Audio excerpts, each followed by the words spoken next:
طالبان رجیم کی Bagram air base پر فوجی ساز و سامان کی تیاری سے متعلق پروپیگنڈا امریکی جریدے نے بے نقاب کر دیا۔ سیٹلائٹ تصاویر اور شواہد کے ذریعے ثابت ہوتا ہے کہ طالبان رجیم کے بگرام ایئر بیس پر جنگی طیاروں اور بختر بند گاڑیوں کی تیاری میں حقیقت نہیں۔ واشنگٹن پوسٹ کے مطابق طالبان رجیم نے ناکارہ طیاروں اور بختر بند گاڑیوں کو رنگ و روغن کر کے رن وے پر کھڑا کر رکھا ہے۔ سوشل میڈیا پر طالبان نے طیاروں کی مرمت اور عسکری پریڈز دکھائی۔ صدر Donald Trump Bagram air base کی واپسی کا مطالبہ کر چکے ہیں۔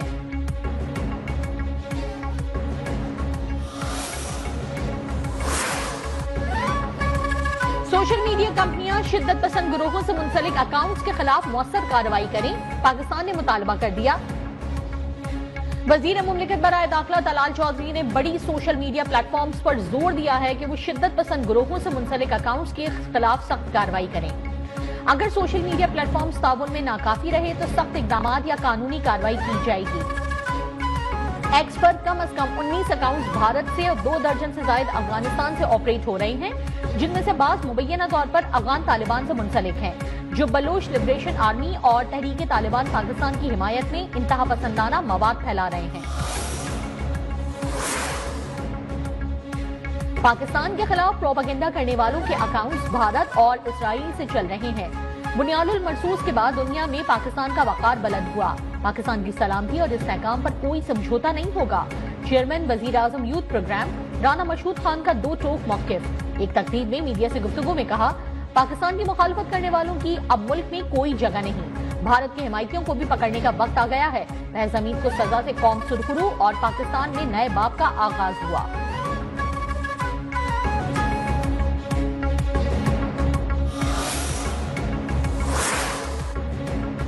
وزیر اعظم کے مشیر رانا ثناء اللہ نے کہا ہے کہ پی ٹی آئی کے دور میں معاملات فیض حمید، جنرل باجوہ اور بانی پی ٹی آئی کی مرضی سے ہی چل رہے تھے۔ ایک ملاقات میں جنرل قمر جاوید باجوہ نے فیض حمید سے کہا کہ رانا بہت موٹا ہو گیا ہے، اسے دوبارہ اسمارٹ بناؤ۔ ایسا ہو ہی نہیں سکتا کہ کوئی حاضر سروس آفیسر آرمی چیف کی مرضی کے بغیر جھوٹا مقدمہ بنائے اور اگلے دن اس کا کورٹ مارشل نہ ہو۔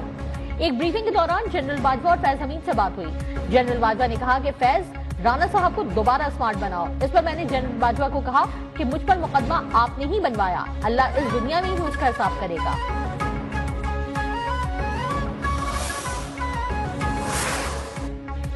پاکستان کو موقع حق میں کامیابی حاصل ہوئی۔ پاکستان کا آئین اور قانون سب کو برابر حقوق فراہم کرتا ہے۔ چیئرمین پاکستان علماء کونسل حافظ طاہر محمود اشرفی کی پریس کانفرنس۔ کہا، ہمیں حق اور سچ کا ساتھ دینا چاہیے۔ پاک فوج اور اداروں کے خلاف مہم کی مذمت کرتے ہیں۔ ملکی اداروں اور پاک فوج کے خلاف آواز بلند کریں گے تو جواب دیا جائے گا۔ دہشت گردی کے خلاف جنگ میں پاک فوج نے بے پناہ قربانیاں دیں۔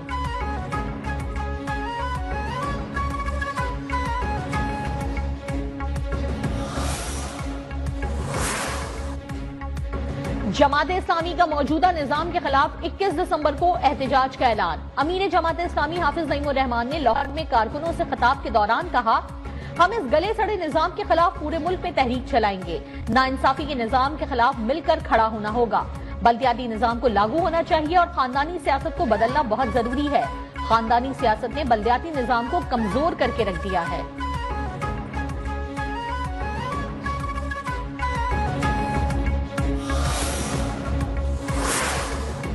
منافق اس شہر میں مایوسی بیچتے ہیں، اس شہر میں ترقی ہوگی، منافقت نہیں ہوگی۔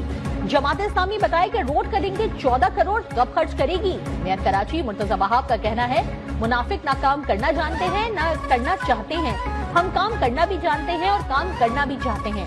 ریڈ لائن منصوبہ اس وقت شہر کا سب سے بڑا مسئلہ ہے۔ منصوبے سے متعلق مشکلات حل کر لی گئی ہیں۔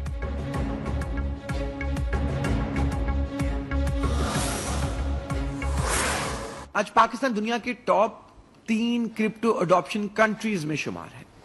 اندازے کے مطابق 30 سے 40 ملین کرپٹو یوزرز ہیں پاکستان میں۔ یہ بغیر کسی ریگولیٹری فریم ورک، بغیر کسی کلاس روم، بغیر کسی ایجوکیشن کے انہوں نے یہ انڈسٹری کو اڈاپٹ کر لیا۔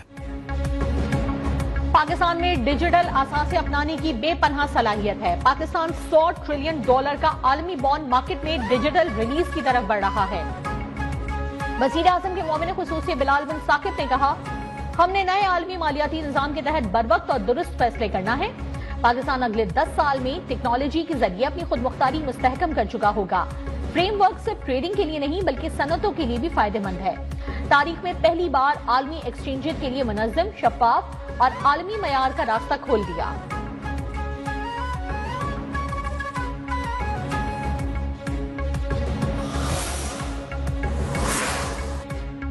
شکارپور میں صوبائی اسمبلی کے حلقہ PS9 گڑھی یاسین میں ضمنی انتخاب۔ پولنگ کا عمل شام 5 بجے تک جاری رہے گا۔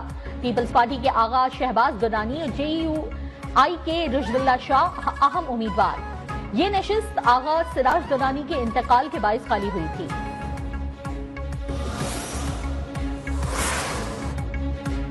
اسلام آباد کے علاقے بارہ میں نامعلوم افراد کی گھر میں گھس کر فائرنگ، 2 خواتین جاں بحق، 1 زخمی۔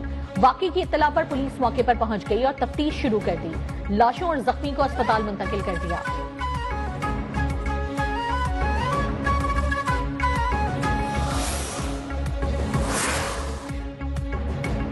لاہور میں DSP عثمان حیدر کی بیوی اور بیٹی کے قتل کا معمہ حل۔ ملزم نے خود ہی دونوں کو قتل کر کے اغوا کا مقدمہ درج کرا دیا۔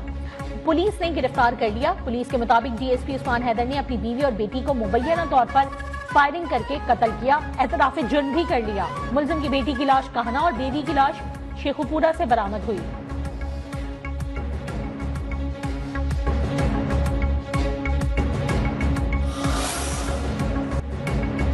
پنجاب کے میدانی علاقوں میں شدید دھند، حد نگاہ کم ہونے پر موٹر وے مختلف مقامات پر ٹریفک کے لیے بند۔ ترجمان موٹر وے پولیس کے مطابق موٹر وے M1 پشاور سے رشکئی تک بند کر دی گئی۔ موٹر وے M4 گوجرا سے عبدالحکیم تک، M11 لاہور سے سیالکوٹ تک دھند کی وجہ سے بند ہے۔ شہری موٹر وے استعمال کرتے ہوئے احتیاط سے کام لیں۔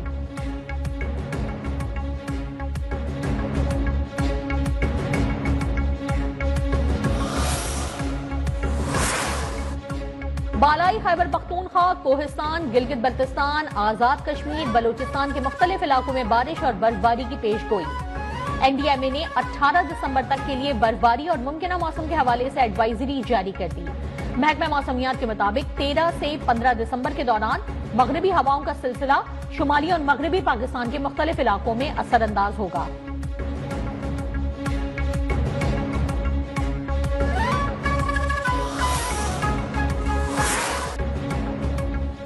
پیکر صداقت، خلیفہ اول، عاشق رسول حضرت ابو بکر صدیق کا یوم وصال آج منایا جا رہا ہے۔ سیدنا صدیق اکبر رضی اللہ تعالی عنہ رسول اللہ صلی اللہ علیہ وسلم کے دوست اور ساتھی تھے۔ مردوں میں سب سے پہلے نبی کریم کی تصدیق فرمائی۔ افضل البشر بعد الانبیاء حضرت سیدنا صدیق اکبر تمام غزوات نبی کریم کے ساتھ رہے۔ غزہ میں اسرائیلی فوج کی جانب سے جنگ بندی معاہدے کی خلاف ورزی، اسرائیلی فوج کا گاڑی پر حملہ، حماس رہنما رائٹ سعد کو شہید کرنے کا دعویٰ، اسرائیلی حملے میں 5 فلسطینی شہید، 25 سے زائد زخمی۔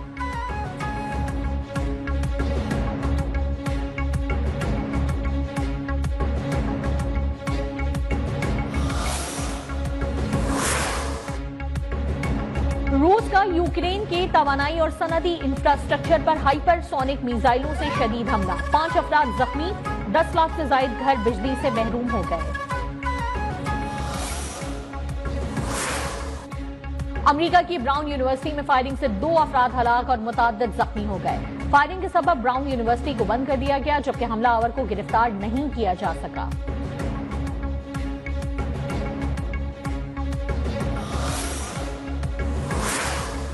سوڈان میں ڈرون حملہ، UN امن مشن کی 6 بنگلہ دیشی اراکین جاں بحق اور 6 زخمی ہو گئے، 4 کی حالت تشویشناک۔ ڈرون حملے میں ریجن میں UN مشن کے بیس کو نشانہ بنایا گیا۔